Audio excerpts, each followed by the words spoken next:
Testing 1, 2, testing 1, 2. Checking the mic for the live streaming of the board meeting. Podium mic, live stream, check.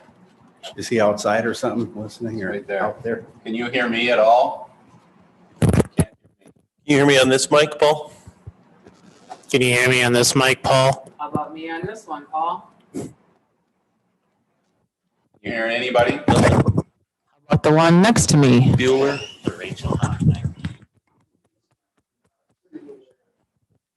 Test 1, 2, 3. Podium guy, check. Replay. 1, 2. Testing. Paul, you can hear me on this mic? This is Sue Roger's mic. Can you hear Sue Roger? So this is me. Can you hear this one? Can you hear me now? I think this is Jenny's mic. Amy's mic? Can you hear Amy's mic? Hello, hello. Can you hear me? Superintendent's mic? Can you hear mine? Can you hear this one? Oh, that's like a 20-second delay.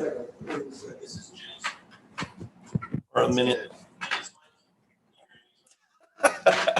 Let's check this mic here too. Mic Mine? number 1 at the table. Mic This is number mine right 1. here. Mic number 2 at the table. Mic number 2. And I was also had mine on when I was trying to test the other one, so I'm going to remove mine. Maybe. Go without taking off my shirt. I got it. That's okay, I got it. I was talking to Paul on the phone. This is Sue's. Let me know if you can hear Sue's mic.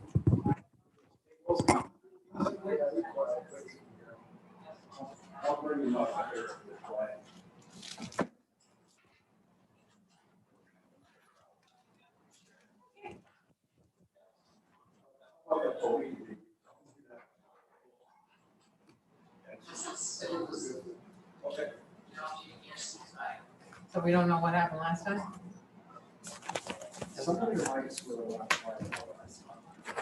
Well, he said he was dealing with the balance and the levels and stuff, right? You were kind of calibrating a little bit Last time?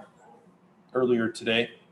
Earlier today, I just tried to level them across for all of you guys. A couple of them were super hot. I don't know, there's different people who are adjusting in super heat, so the last time, it seems like when this thing went down, and you guys kind of stopped the meeting and they said, hey, Pete, they're not getting it on YouTube. Right before that, I heard a weird whistle and a pop. So, and that's when it stopped. But it seems like everything's good now. So.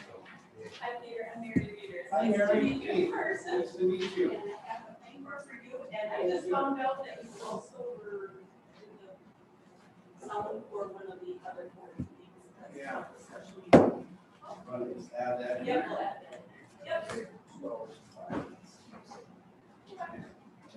Hi, Sue. You, yeah, otherwise, yeah, but if you just sign on the bottom there. Sure. Sign it, and we'll give it go. Put the paper, put it in this meeting.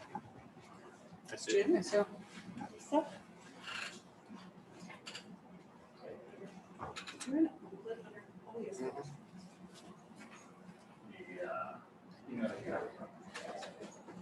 So we're going over that.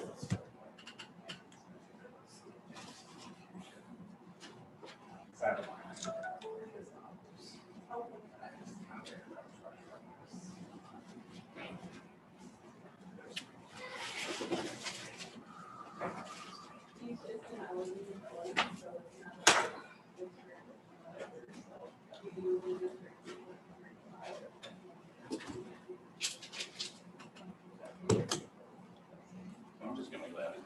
And I knew that, but they need to do it smart on, they want, Yep. yeah. It's all. Yeah, so we can talk, so.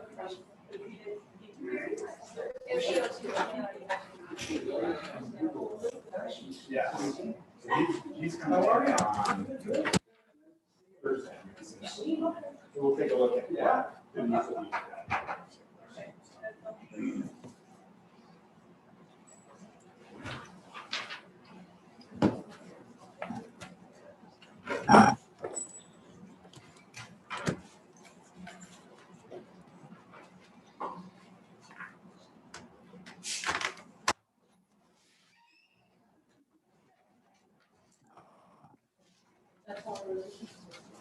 Hey, guys. Hi.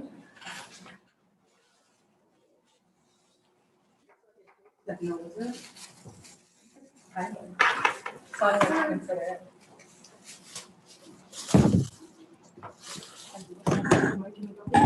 No, I can't fix my mouth. You're so tan. The last time I saw you. I don't know why that is. I think it's because I'm hot.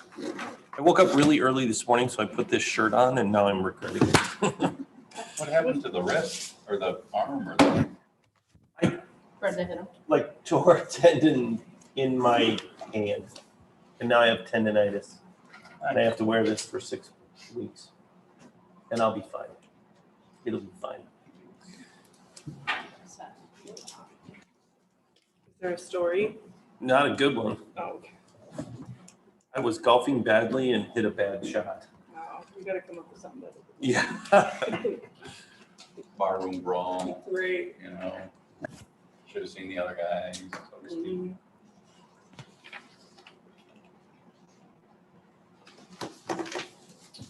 Has anyone heard from Amy? Do we know if she's just running late or? No I have idea. not.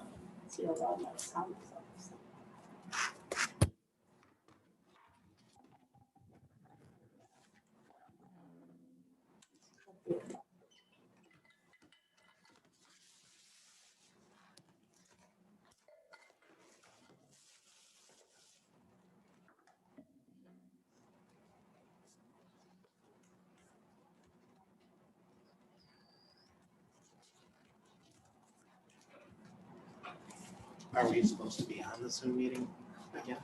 No, you don't.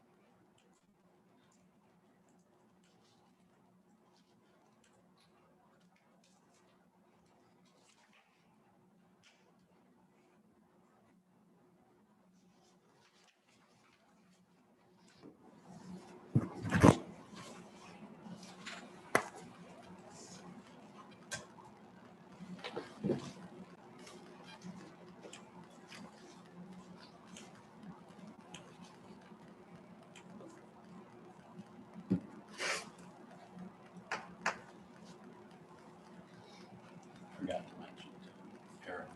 Oh, but you can come to the board session, talk about this. He says I'm good, so I'm not gonna give him any warning anymore. He says he's really good at doing this, shooting up the flags. Okay.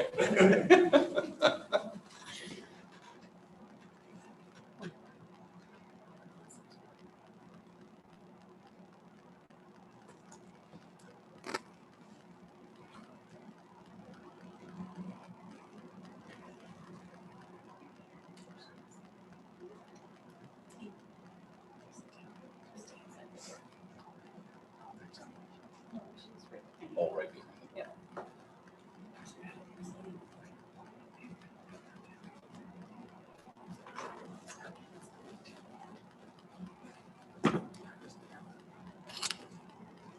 All right, I haven't heard, oh, there she is.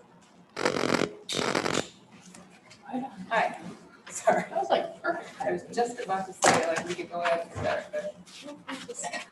Sure. All good. Okay, ready when you are. All right, I will go ahead and call the meeting to order, let the record show all board members are present. Do I have a motion to approve tonight's meeting agenda? Jenny, I'll make that motion. I'll second. Motion by Rosenau, second by Segwin. Any discussion? All those in favor signify by saying aye. Aye. Any opposed? Motion carries. We'll go right into our work session for this evening.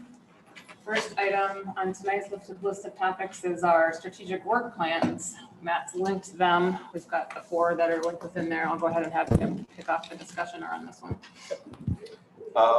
I did share in the work session list of topics, I shared the links to the 2021-22 school year work plans. As you know, in our strategic plan, we have 4 major aims. They are facilities, technology, curriculum, and professional development. I met with our leadership team, our cabinet, during cabinet retreat, August 9th, and again on the 18th to finalize those work plans. 2 work plans are still in draft format because our teacher on special assignment is just transitioning into the curriculum work and the professional development work, and she is not able to review these yet. And I think we need to have her eyes on this as well to make sure that she can implement portions or all parts of some of those work plans. So those 2, curriculum and professional development, are still in draft format. But I thought I'd take the opportunity just to update you on both the drafts and what we have as work plans for proposed work plans for the year, and entertain any feedback from the board as well.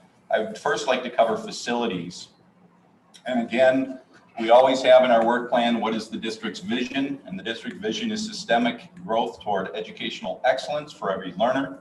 And the mission for the facilities work plan, or the aim, the district aim of facilities, is a comprehensive facility plan for the district campus that maximizes pre-K through adult environment and support co-curricular opportunities.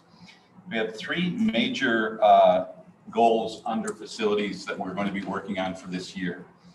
First of all, it is to complete the Raptor kiosks. Those are the ones that are in our secured vestibules of our schools, and we'll have those up and running and completed.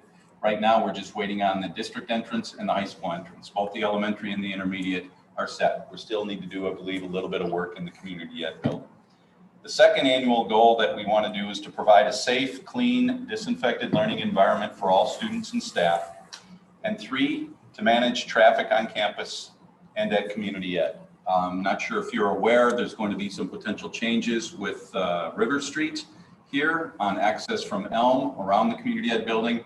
So we're going to be taking a look at that and seeing if we need to make any changes. Our goal is to have online or on-campus traffic to be back as normal as we had. There are no left turns. We're going to have everybody that is able to is going to be on the bus, get people on the bus, but we're going to just monitor that and see how it works, getting back to the normal traffic patterns that we have in any school year. So that's an update from the facilities. You see there from those 3 annual goals. I won't go through all of them, but we have 3 action steps that we're going to do. And then we've assigned some deadlines and some resources and some people that would be responsible for implementing this work plan for the year. Matt, what's the changes in traffic on River Street that they're looking at? I believe they're not going to allow left turn from Elm. So if you're coming down Elm towards River Street, you're not able to, I think they're talking about not able to make a left turn. Is that a permanent change or just during the construction? I think it might be a permanent change. Just in the, I don't know, this is the city, so, but I do know that they're looking at that. Any other questions about facilities? I'll move to technology. Again, the same vision that drives all of our strategic work plans. The mission for technology is to provide a flexible digital learning environment that enhances curriculum, instruction, assessment, and professional development. We have 1 major annual goal. In fact, if you remember, when we did after the first 5 years of the strategic plan, we did a kind of like a halftime check, and we did stakeholder feedback. And we looked at things. One of the things was in technology at that time, and that was back, I believe, in 2018, the 18-19 school year. They wanted to, under the technology goal is to get to a one-to-one initiative of some sort, either bring your own device or a one-to-one device from the district by the end of the next 5 years, because it was quite a big move. If you remember, last summer we did it in 3 months. And with the great help of our parents, we were able to be able to do that just because of COVID and no more multiple uses of devices or users of devices. And now we are able to support K through 11, a district-owned device for each student if they so wish to use. And the reason why we needed to move into that area is that there's a requirement of a district-owned device for testing, for MCAs and things like that.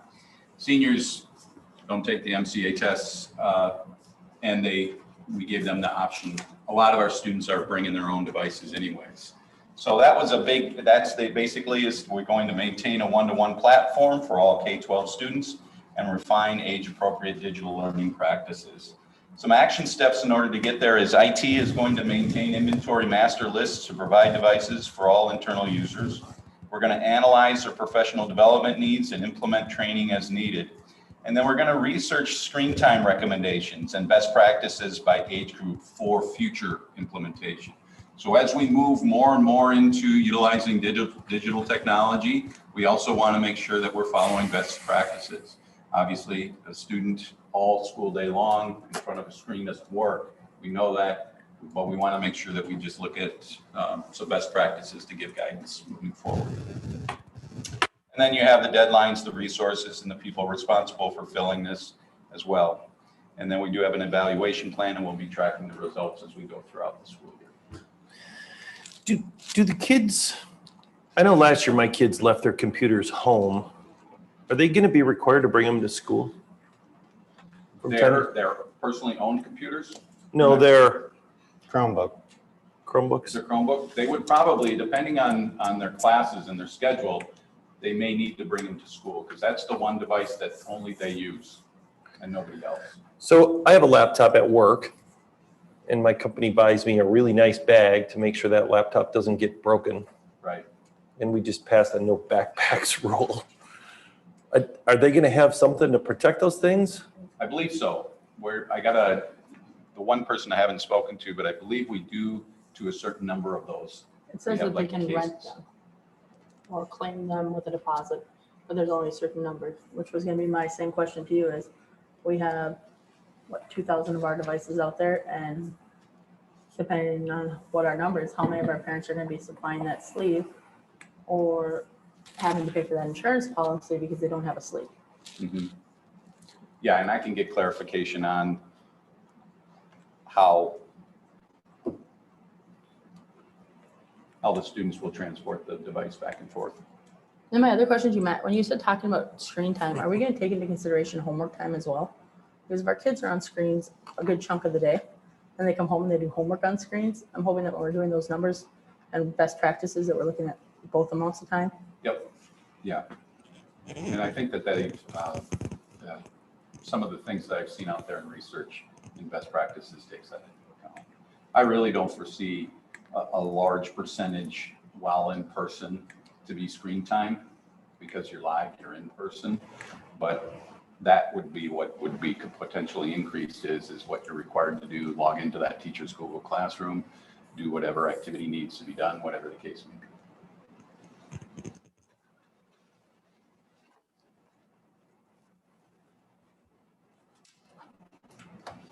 Any other questions?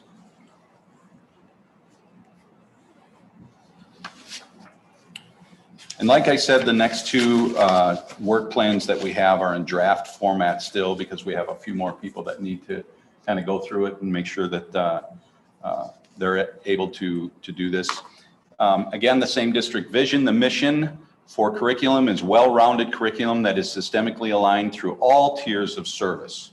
And to clarify, well-rounded is academic only. They have two major annual goals. One is to refine our multiple tiers system teams. These are systems of support and establish shared understanding and common vocabulary, especially data collecting and monitoring tier 1 interventions. So all educators own their kids and work to reduce referrals for special ed and 504, et cetera. We're going to refocus our literacy initiative effort to meet building level goals. And that's why we have mapped out, and you can see this is why it's in draft format, from the high school, the intermediate, the elementary school, and the community ed programming. We're going to have refined, refocused literacy initiatives that are much more generic and germane to each site. So you'll probably see E6 will be a little bit more aligned, and secondary will have some more focus on disciplinary literacy that's in numeracy, potentially in other areas, and some common parts that will go through district-wide. So we mapped out each of the goals. That's why this is still in draft format, and we've placed action steps under each goal of the, under each annual goal of the 3. So curriculum is a little bit more beefy, and we need to take a little bit more time to make sure that we have this correctly.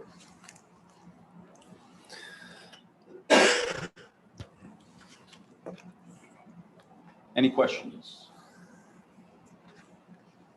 So do you anticipate, so by September 17th, okay, I'm just trying to, so you'll need a little bit more time. When do you anticipate having another iteration of this? Yeah. Yes.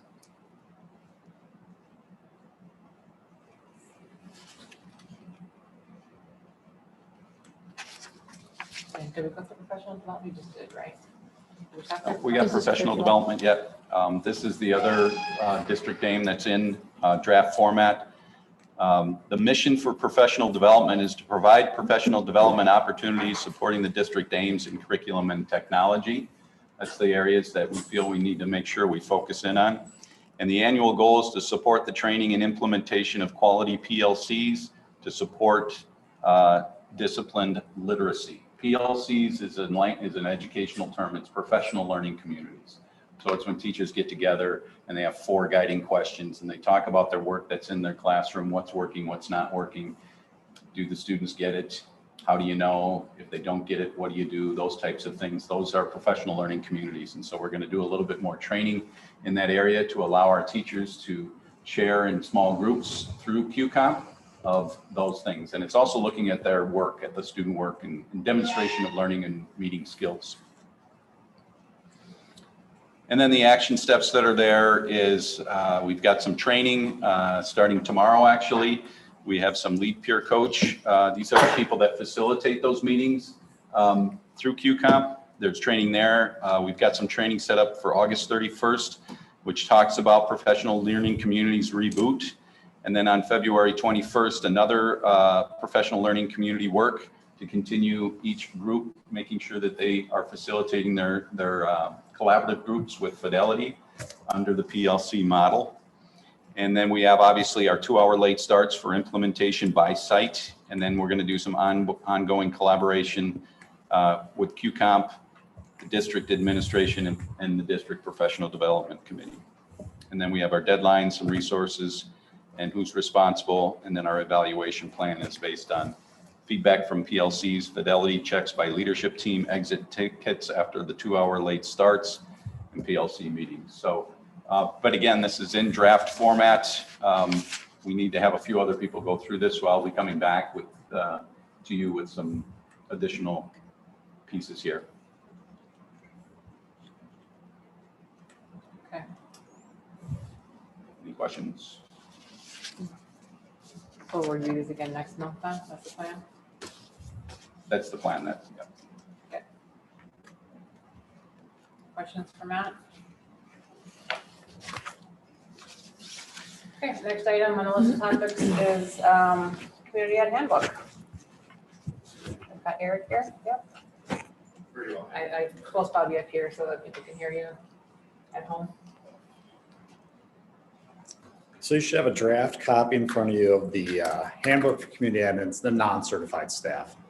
And what we're kind of proposing is that we would do, instead of doing a 2-year upgrade on this, that we would look at this as just a 1-year change for the handbook. And this is for a couple of reasons. Sorry. Did this go on, I didn't see this in Friday's email. I don't have it. It's not linked on the agenda. We don't have the handbook. We're just going to discuss it. You're not acting on anything tonight. Oh, I know, he just referenced that we had one, Oh, so I oh. don't think. Maybe I meant that I have it. Oh, sorry. I just want to make sure I didn't miss an email or something. Same. Yes. Thinking through. So in that handbook, we're recommending very little changes, that we would look at it doing a 1-year handbook where we would just do a modest 1% increase.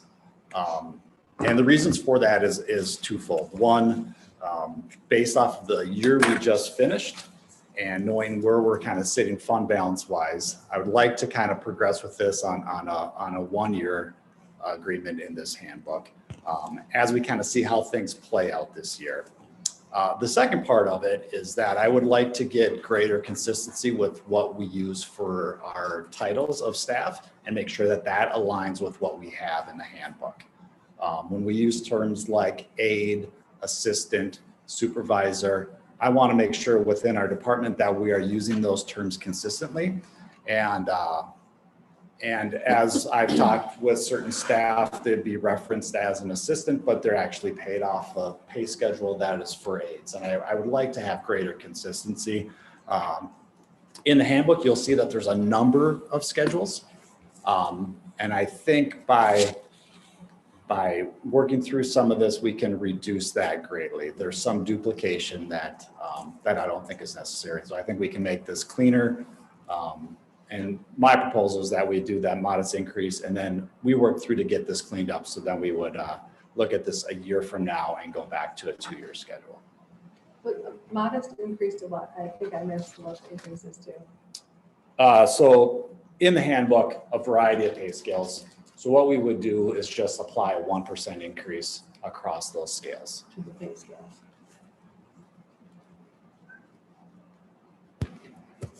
So that's what you're basically proposing for, as your negotiating tactic with that particular group. You do that, you do those all individually, right? For community ed? I'm forgetting. No, we do that as a handbook. Just the whole handbook is all part of one big thing, okay? Yes, and we have a couple different, when we talk about our coordinator staff, those salaries are negotiated separately, but this would be more on the non-certified support staff within our Okay, area. thanks for the reminder. My plan was to share this in my Friday email with you well in enough advance, and then we would ask for a board approval of the handbook for 1 year with that just one increase across the board. That'll give Eric some time to really go through it and make sure that he has it consistently. Okay. Matt, when you do that, will we get a thing that tells us what the cost to community ed was last year and what they brought in so that we can at least see the need for the 1% increase rather than just approving it? I think we can. Yeah, that's part of, we'll have the final numbers by the end of September, beginning of October, so you can see, but it wasn't pretty, so they're not going to end up with much of a fund balance on the community ed side of it, so. Makes sense with COVID and everything. Yep, exactly. And also why I would like to proceed cautiously with doing a modest increase so we can kind of see where we end up. Makes sense. Okay. Any other questions for Eric? All right, we've got some policy updates as well. Yes, and I believe those policies were linked to the work session, or actually my Friday email from last Friday. We have a few that are going to require 2 reads because there are some substantive changes, and I'll go through those.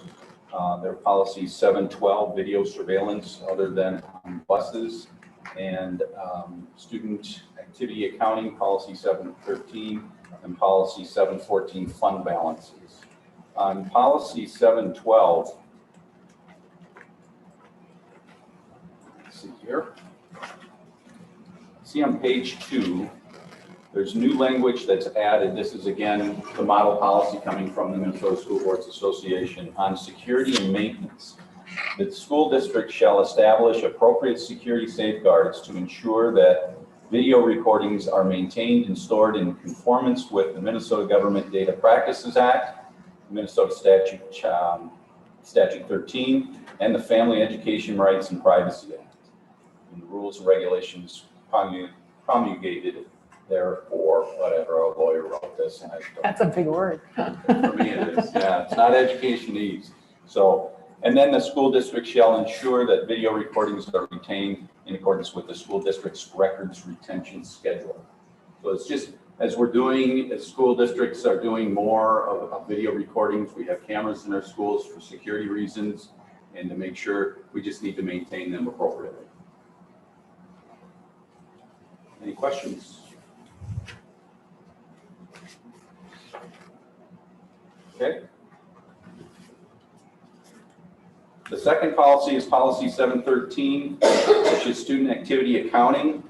And on page 4, and I just reviewed this with our principals, and we will have something in place, but the demonstration of accountability, these are student activity accounting, and it's really in the general purposes, but there's a fundraising report that's now required. Okay, so it says that the administration will prepare a fundraising report semi-annually, which will be reviewed by the school board in May and November. The report will list the activity, the type of fundraiser, timing, purpose, and results. So I've asked my principals and my director of community education, we're gonna have a master kind of Google sheet to be able to track all of the fundraising that goes through this district. We're not including booster organizations, as they are separate organizations. These are just district fundraisers, and we need to make sure that we're accountable to report to you on what they are and listing those areas in that. So I'll be sharing a report with you, my work session at the first time through, so you kind of get an idea. You can ask any other clarifying questions. This is going to be a big task. There's a lot of that going around. It does not include donations. So I know that some of the administrators asked clarifications to that. Donations are facilitated monthly when the board chair reviews those donations and reads those donations at every school board meeting. So we're covered there. This is just all those other fundraising events. It does include PI as well. So that's because that's part of within the umbrella of the district. I'm glad it doesn't, but how does it not include boosters? I'm looking at the wording.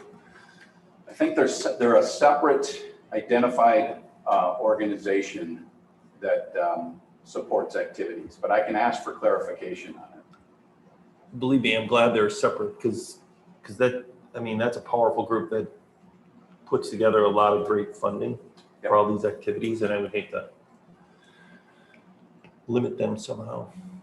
Is the intent to limit fundraising? No. Or is it to provide transparency? Yes. Oh, okay. But with transparency, you sometimes get limitations, is what I worried about. Right. And it's more of an accountability. So. Yep.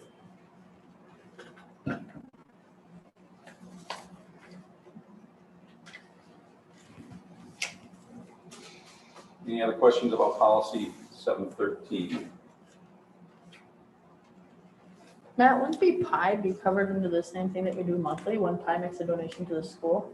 We read it out loud. Donations, but PI is also sometimes involved in fundraising. I believe the intermediate school did a little bit of fundraising.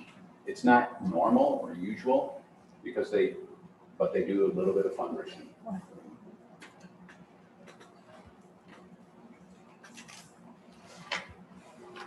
On policy 714, this is fund balance. On page 1, they have removed some language from purpose.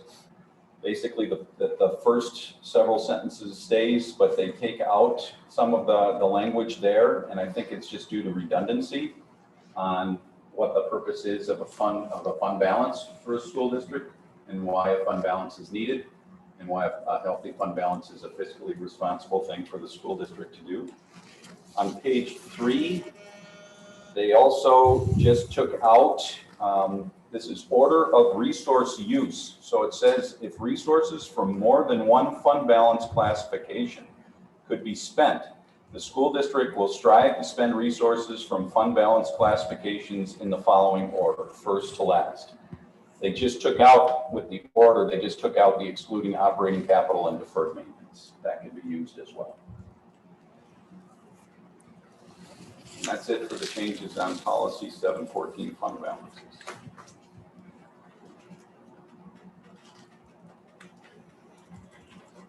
Okay.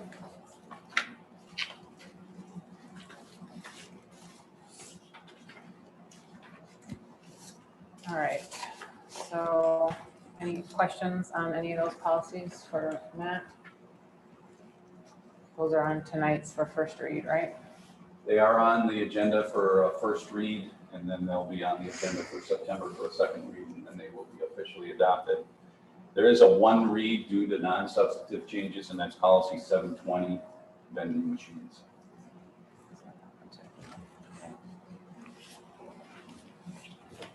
Okay. No questions for Matt? We can move on. Committee update. The only one we have listed here is the referendum committee. I guess we can just briefly debrief the Q&A information meeting that we had. I think it was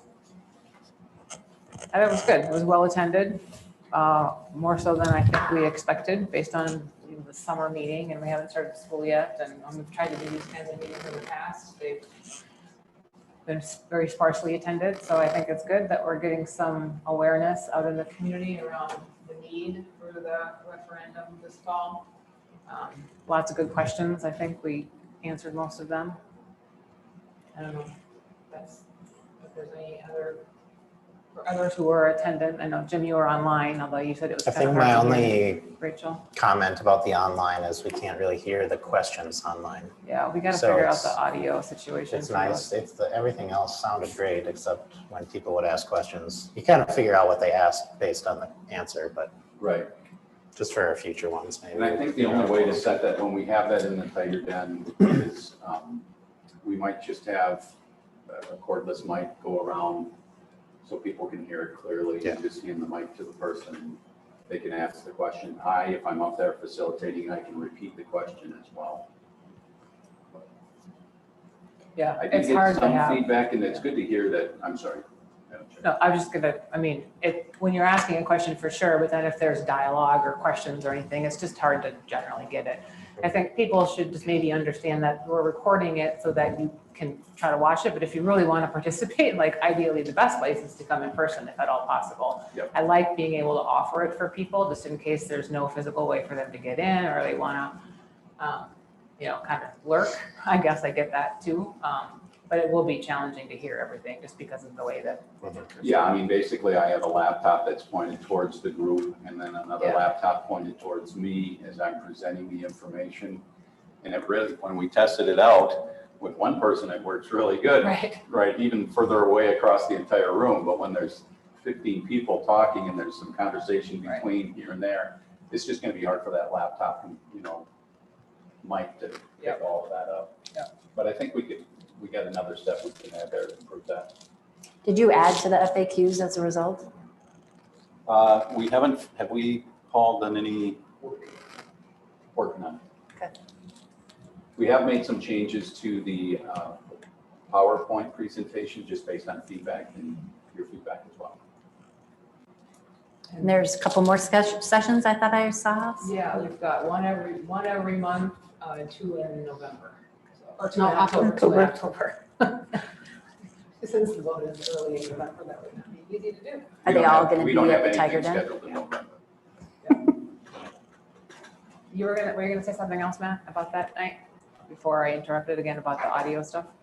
No? No, that's kind of what, I was glad to hear that Jim was able to, just the questions weren't heard, but Sure. the rest of the audio was pretty good. So I was pretty pleased because that's pretty rudimentary, just using 2 laptops. It's nothing, anything very special or anything. Right, So it's good that people have access to that as well. Yeah, we could very clearly hear you, and I think Lisa, because you must have been We're sitting sitting right next to him, but everybody else, you couldn't hear at all, really. Okay, that's where I think that mic is going to come in. Sure.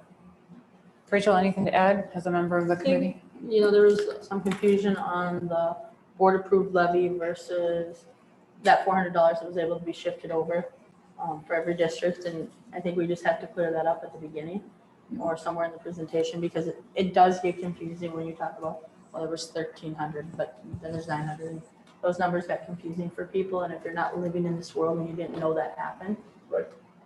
It looks bad when you don't understand what happened.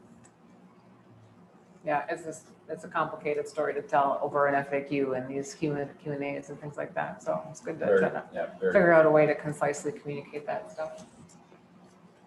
Still plenty of confusion out there on what, it's too many. The main concern should be, this is the value of my home, this is how much my taxes will go up.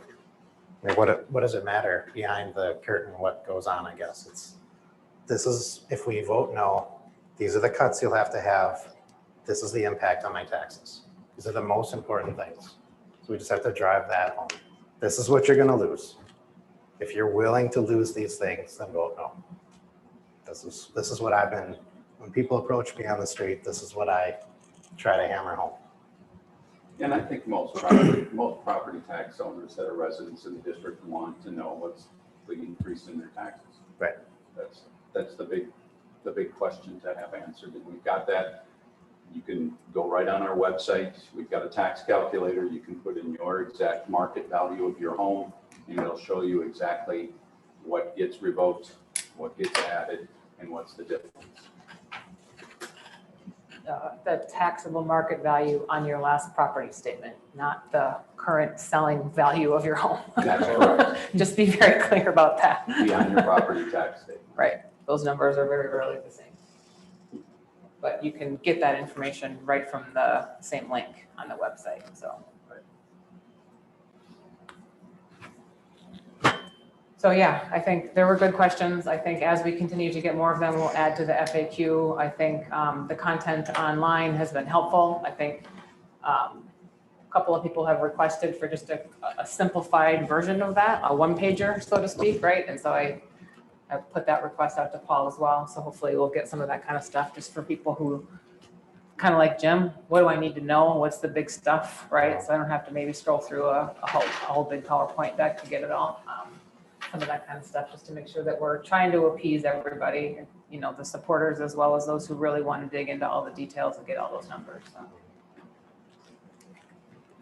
So. Any other questions or? I think our ultimate goal, again, from the district's perspective, is to, based on any other kind of feedback when we have these informational sessions, is to improve or amplify the FAQ, because we want to make sure that everybody has all of the information that goes into making a decision come November 2nd. So we want to continue to refine it and do the best we possibly can in giving everybody factual information. Agreed. When did the district mailers start to go out? Is that going to be October? The No. actual ballot questions and all of that? Yeah, the sample ballot mailer, I think we have an upcoming district newsletter coming out that will have information in that. And then we're required by statute to send a mailer to every single residence in the district, but I'm not quite sure on the timeline of it. Yeah, we'd have to look up the date. It's all required within a certain amount of time before the election.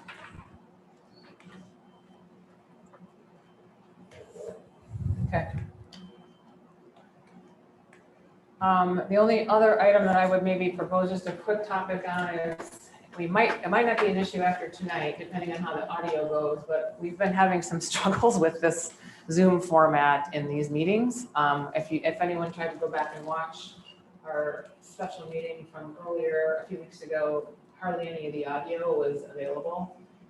Either if you were trying to live stream it or if you tried to watch it recording. And so I would just say, if we're going to keep doing this, we got to figure that stuff out. Otherwise, it's probably not worth the effort to try to continue to put it up on YouTube and promote it if we're not going to be able to actually hear anything or see anything.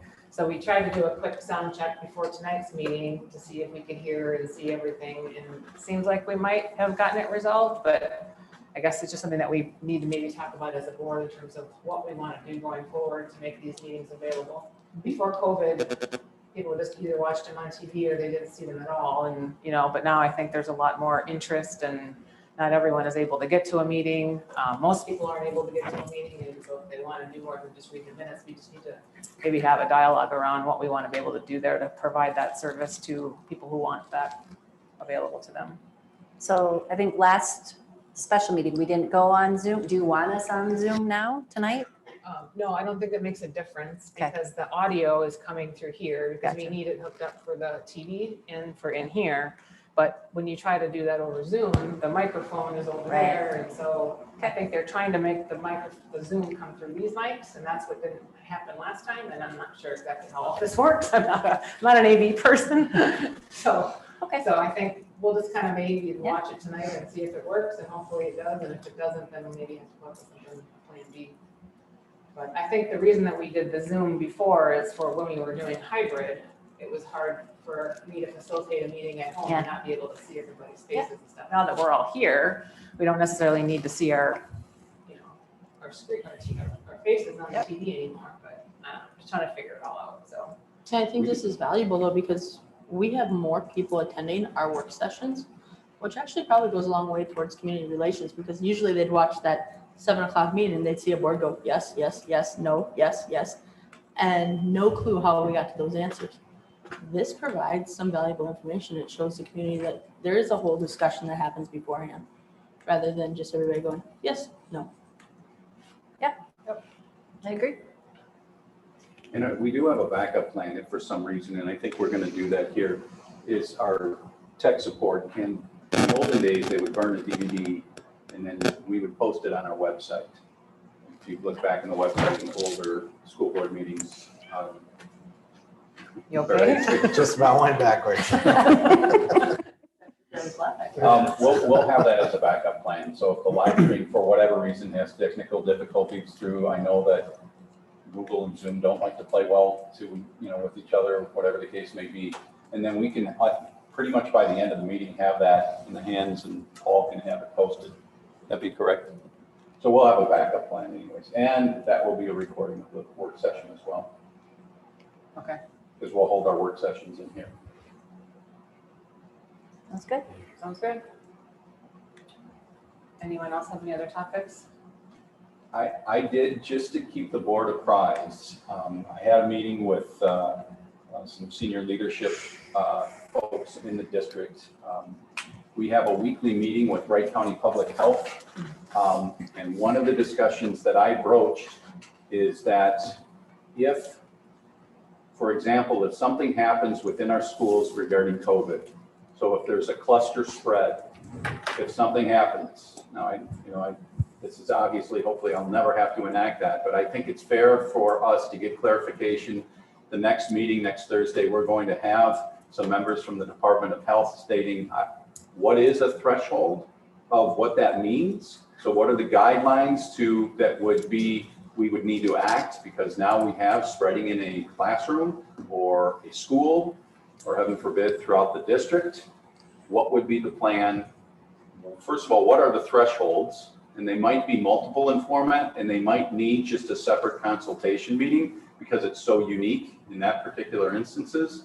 But if you look at our plan, we need to trigger, once there's 3 unrelated positive cases in a classroom within a 2-week period, we need to consult the Department of Health. That's part of the plan that we had that you approved last week.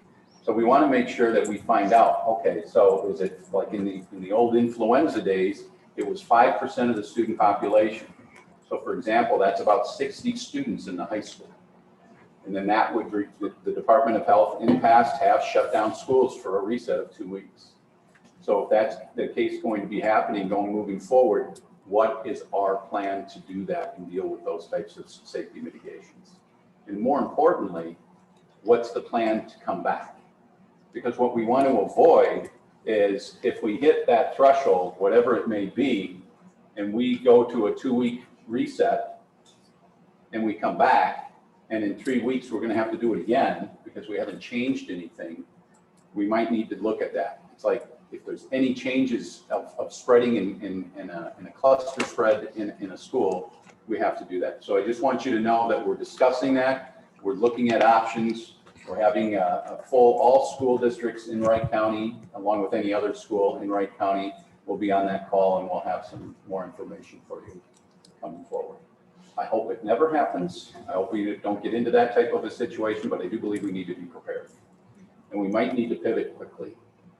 So you said 3 unrelated positives in a classroom? Right, So in the high school, that could literally just 3 cases in the high school, or is that more for an elementary classroom? more for an Or- elementary case. In the high school, it's a little bit different. So, Okay. Yeah, and I don't know, you guys are in the active conversations with the Department of Health too, but I think we just have to make sure that we are very clear about what that plan is, and we have to have our own mitigation plans in place. I don't think that the Department of Health is gonna be able to help us with our own mitigation, right? I mean, right, if they've got a standard, rule for what this looks like, which I don't know that they do, I think their recommendation is that we follow the CDC guidelines, right? So for the districts that are opting to not do that, I think we just have to be careful on making sure that we are very clear about what our own plans are gonna be, and we own those decisions ourselves, I think. I don't know that we can count on MDH to come in and save the day, right, No. if something is. I think the big thing I'm wanting to get from the Department of Health is what are these thresholds? What do they mean? How do they need to be defined? So, I mean, I don't know those, so I need to find that out. So I made the recommendation to the Wright County Public Health Director to bring in the Department of Health in our next meeting Okay. and go through those. Then we could propose what that potential additional protocol would be. Sure. Okay. Thanks for that update. Do you want us to approve that protocol, Matt? As I put it together, I think so. That it's been consistent, that the board reviews that proposed safety mitigations. And I wouldn't change that. I think that that's a good thing.